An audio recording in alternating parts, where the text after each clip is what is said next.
Today we have an emerald ripple plant. It's scientifically known as Peperomia carperata.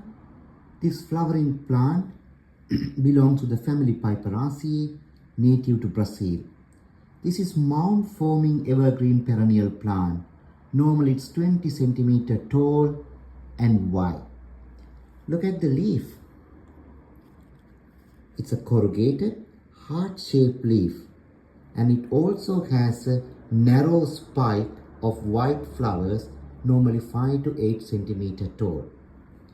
This plant must be grown indoors. It's not suitable for outdoors. Because of this purple color, if you add this plant into the yellow flower pot, it will add beautiful color to your home. If you have this type of peperomia in your home, indoor collection, please mention below.